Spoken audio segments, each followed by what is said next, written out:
The Gemara tells us that a person should be very careful with the choice of words he uses to describe something. Because the Torah, when it talks about, Noach was supposed to take to the table kosher animals and non-kosher animals. So when it talks about, when Hashem tells Noach to take the non-kosher animals, it doesn't say take the behemah tamea. It doesn't say that. What does the saint speak? Ashalai tahira. Mina behemah she'enenu tahira. Okay? So, says the Gemara, you see that the Torah goes out of the way and adds words. Not to say the word tameh. So for sure, you should be careful not to say something. Definitely, if it's all right bad, but even something which is not so bad, you still should be very careful with your words. That is the Gemara. See, the Gemara really needs to be explained because there's an outright stira, contradiction to this concept. I don't understand. If you look in the Torah, you find the exact opposite.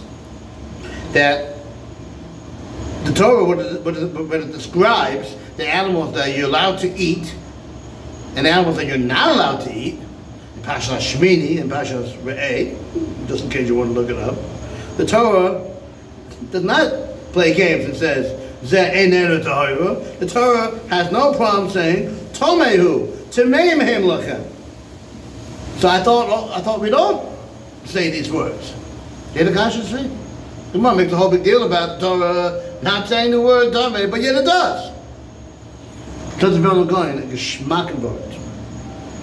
When the Torah was telling Noach what animals to take, was there a halachic nafkamina? Was there a rule in Jewish law that we learn out?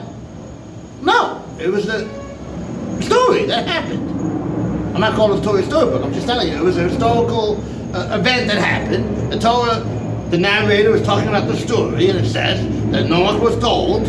Okay, if you listen to Bill Cosby has a whole thing about it, right? And the Lord tells Noah what to take. So that's what it says.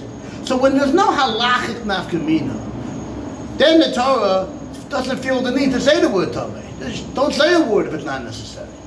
Over there, the Torah is careful, and we use extra words, just not to say something that's not the nicest expression if it doesn't have to. But when it comes to halacha, when the Torah is telling you in Parshas Shmini and Parshas Re'eh what animals you're allowed to eat, what animals you're not allowed to eat, over there's no room for any misunderstanding. There's no room for anybody to think something else. When it comes to halacha, when it comes to Isser, when it comes to then you have to know black and white. There's no games. When it's just a story that happened, the Torah will teach you this lesson.